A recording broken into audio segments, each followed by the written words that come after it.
सुबह सुबह ये कल रात से ही चल रहा था ये शो। और लेकिन बात ये है कि जब हम डिप्लोमेसी की बात करते हैं तो डिप्लोमेसी में यहाँ पर इन दोनों के बीच या कहें तीन लोगों के बीच, राष्ट्रपति, उपराष्ट्रपति यूएस के और इधर यूक्रेन के राष्ट्रपति, इन तीनों के बीच जो वार्तालाप है इसमें डिप्लोमेसी आपको दिखाई देती है क्या? और अगर नहीं दिखाई देती है तो क्या ये दुनिया के लिए जो जो हुआ टेलीविजन के सामने दुनिया के लिए घातक नहीं है? ये जरा समझाइए। देखिए, इसमें डिप्लोमेसी का एलिमेंट तो हो नहीं सकता था। एक आदमी एक युद्धग्रस्त क्षेत्र को का नेतृत्व कर रहा है और वो एक सैनिक की पोशाक में बैठा है, वो सेना की पोशाक में बैठा है। उससे वो पूछते हैं कि आप सूट में क्यों नहीं आए। अगर आपने कन्वर्सेशन सुना है तो उनसे कहा है कि you are not in a suit, तो वो बताता है कि क्यों नहीं आया है। वो डिप्लोमेट की तरह गया ही नहीं था, वो एक डील के लिए गया था। वो जो मिनरल्स हैं वहाँ के, उनके जरिए ट्रंप जो चाहते थे वो देने गया था और एक अपने देश के लिए सिक्योरिटी की मांग चाहता था। आपने अगर पूरी चर्चा में सुना हो तो नाटो में शामिल होने नहीं होने का कोई मुद्दा ही नहीं उठा जी। जो कि इसको बोन ऑफ कंटेंशन कहा जाता है। न तो जेलेंस्की ने कोई कुछ कहा उसके बारे में, न ट्रंप ने कुछ कहा। ट्रंप चाहते हैं कि, या कह रहे थे कि आपके जो मिनरल्स हैं उसमें हम हिस्सेदारी इसलिए चाहते हैं कि जब हमारा इन्वेस्टमेंट होगा उसमें तो वो अपने आप सिक्योरिटी हो जाएगी, एक सिक्योरिटी की गारंटी है। पर वो रूस के खिलाफ कुछ बोलने को तैयार नहीं है। रूस को उन्होंने टेररिस्ट कहा, जेलेंस्की ने। रूस को उन्होंने किलर कहा, जेलेंस्की ने। और ट्रंप से कहा कि 2014 से रूस इस तरह की हरकतें कर रहा है। इतने राष्ट्रपति आए चले गए अमेरिका में, किसने क्या किया? उसने कहा आप भी थे, ट्रंप भी रहे ना बीच में जी। आपने क्या किया?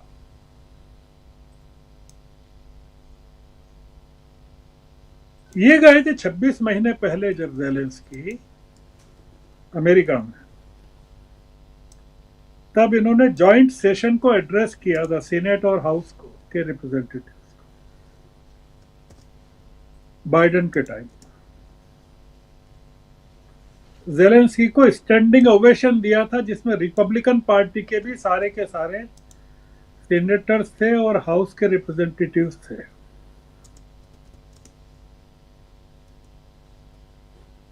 दो लोगों ने मिलके, आप देखिए कि वांस ने किस तरह से उनको डांटने की कोशिश की, ह्यूमिलिएट करने की कोशिश की जेलेंस्की को। जैसे कि वांस राष्ट्रपति हैं और ट्रंप जो है उपराष्ट्रपति हैं। जैसे धनखड़ साहब और मुर्मू बैठ जाएं और मुर्मू चुपचाप बैठी रहे और धनखड़ साहब डांटने का काम करे राहुल जी को, ये वैसा मामला है। मैं देखिए इसके बारे में बहुत ज्यादा कहना नहीं चाहता क्योंकि अभी इसको लेकर बहुत एनालिसिस चल रहे हैं, दुनिया भर में चल रहे हैं, अमेरिका में बहुत चल रहे हैं लगातार। वहाँ के अखबार, उनके डिस्कशंस में चल रहे हैं। और मीटिंग के बाद जो जेलेंस्की ने फॉक्स न्यूज़ को इंटरव्यू दिया, वो भी एक अलग किस्म की बात उन्होंने कही कि ट्रंप के साथ डील अभी भी संभव है।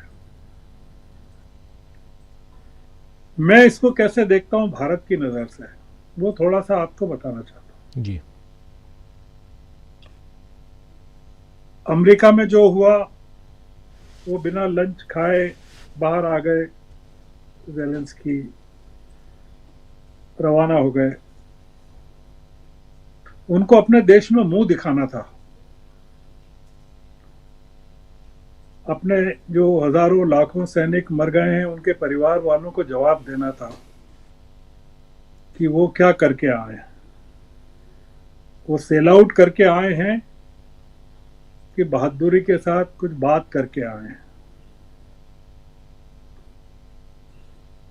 एक ऐसा देश जिसमें उन्होंने बताया कितने बच्चे, उन्होंने आंकड़े दिए, अगर आपने देखा हो, जी। कितने बच्चे रूस की कैद में हैं, उनके नाम बदल दिए गए। उन्होंने बताया कितनी औरतें विधवा हो गई हैं जो रूस की कैद में। ज़ेलेंस्की ने वो फोटो दिखाई कि ये आदमी जो रूस की कैद में था वो पहले कैसा था और अब कैसा है। ट्रंप को दिखाए उन्होंने फोटो। हम लोगों के डिस्कशंस में बहुत सारी चीजें छूट रही हैं।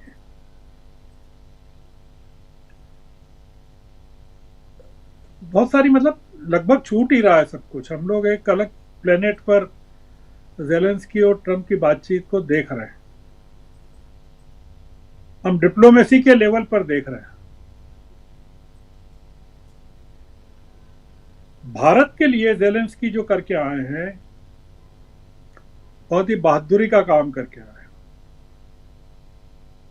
इससे भारत सरकार का जो मनोबल है, भारत सरकार को, मोदी जी को बहुत ताकत मिली है। मोदी जी को जो लगा कि जैसे होता है ना,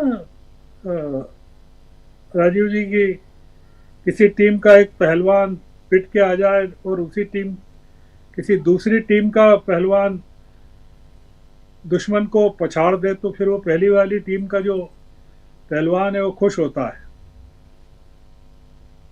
हमने ये तो बात की कि मोदी जी किस तरह से गए, कैसे आए।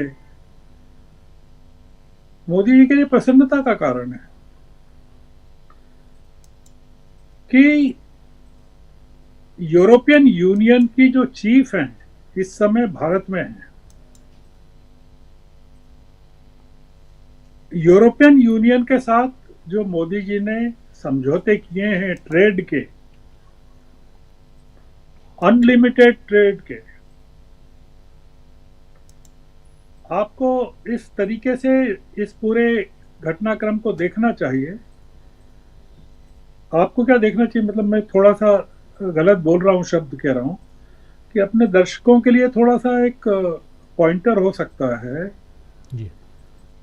कि पूरा का पूरा यूरोप इस समय ट्रंप के खिलाफ है। मैक्रोन ने, जर्मनी के जो नए चांसलर बनने वाले हैं उन्होंने, पोलैंड के जो शासनाध्यक्ष हैं उन्होंने, सबने ज़ेलेंस्की को बधाई दी है। वो इसलिए बधाई दी है कि ये सब लोग, पूरा यूरोप, पूरे नाटो के देश ट्रंप से नाराज हैं। और जर्मनी ने, फ्रांस ने, सबने ज़ेलेंस्की को सपोर्ट का कहा है। जी। ज़ेलेंस्की इतनी बहादुरी के साथ अगर बोलते रहे तो उसका बड़ा कारण यह था कि पूरा यूरोप उनके साथ था। अमेरिका ने मदद बंद कर दी, ठीक है, तो क्या हो जाएगा? मतलब यूक्रेन खत्म हो जाएगा जैसा ट्रंप कह रहे हैं। You don't have the cards to deal with Putin, Trump ने जो कहा, यही कहा ना कि तुम्हारे पास कोई ताकत नहीं है पुतिन से लड़ने की।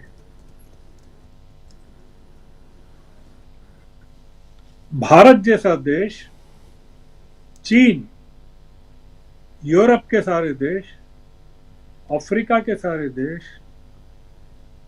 इस समय अमेरिका से नाराज हैं। ट्रंप ब्रिक्स को तोड़ना चाहते हैं, वो अब नहीं तोड़ पाएंगे। इसको लेकर केवल एक देश खुश है, रूस। रूस के पूर्व राष्ट्रपति ने बहुत प्रसन्नता जाहिर की है कि ट्रंप ने ठीक किया। रूस खुश है।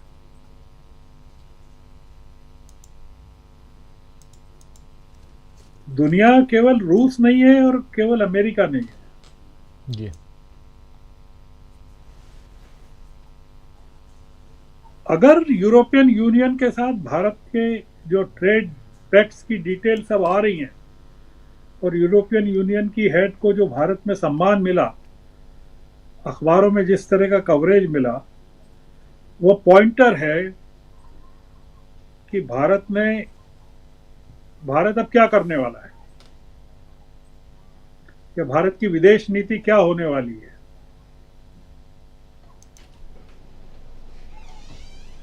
टेस्ला को लेकर जो खबरें आ रही है जी। कि टेस्ला की कार को जिस तरह से नुकसान उठाना पड़ रहा है वो बंद कर सकते हैं। उनके जो कंपनी के जो लोग हैं वो कह रहे हैं कि ये ध्यान नहीं दे रहे हैं, मस्क जो है, कारों की बिक्री कम हो गई है और टेस्ला को भारत में प्लांट नहीं लगाने दे रहे हैं ट्रंप।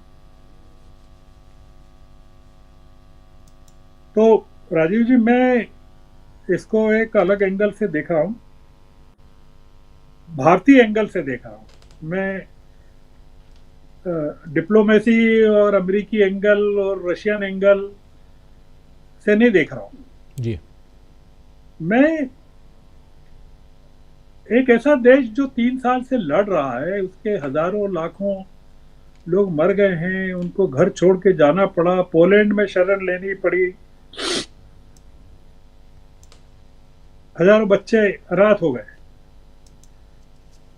अगर वो डील साइन करके आ जाता व्हाइट हाउस में, जैसा ट्रंप चाहते थे, वो यूक्रेन में घुस नहीं पाता, अपने देश के लोगों को जवाब नहीं दे पाता कि आप क्या लेके आए और क्या दे के आए जी। अगर आप यूक्रेन के लिए सिक्योरिटी नहीं ला सके, ये आश्वासन नहीं ला सके कि रूस ने जो आपकी जमीन पर जितने हिस्से पर कब्जा किया है वो आपको छोड़ेगा। चूंकि आपने बात ये यूक्रेन की छेड़ी है, तो केवल आखिरी बात कहना चाहता हूं 2 मिनट में। ट्रंप जो है वो डेनमार्क से ग्रीनलैंड को लेना चाहते हैं। ट्रंप जो है पनामा कैनाल पर कब्जा करना चाहते हैं। ट्रंप जो है गाजा पट्टी को अमेरिकी ऐशगाह का अड्डा बनाना चाहते हैं मिडिल ईस्ट में। ट्रंप ने इजराइल को पूरी छूट दे रखी है कि आप फिलिस्तीनियों का, सबका, हमास का, सबका सफाया करो तो हम तुमको हथियार देंगे जी। और इजराइल को पूरी सुरक्षा की गारंटी है फिलिस्तीन के खिलाफ।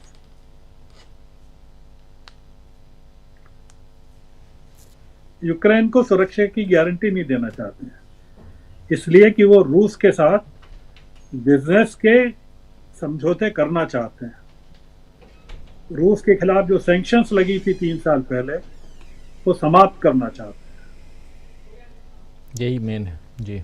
अमेरिकी कंपनियां और यूरोप की कंपनियां देख रही हैं कि सैंक्शन हटे तो वो रूस में जाके इन्वेस्टमेंट करें। तो एक ब्रॉडर पिक्चर जो है आपकी, चूंकि बातचीत में समय का, मैं वैसे ही ज्यादा समय ले लेता हूं, इसलिए आप दूसरी बारी में मुझे बिल्कुल मत समय दीजिए, बस इतना ही कह रहा हूँ जी। जी जी, बिल्कुल बिल्कुल। आखिर में जो आपने कहा ना रूस वाली बात, रूस में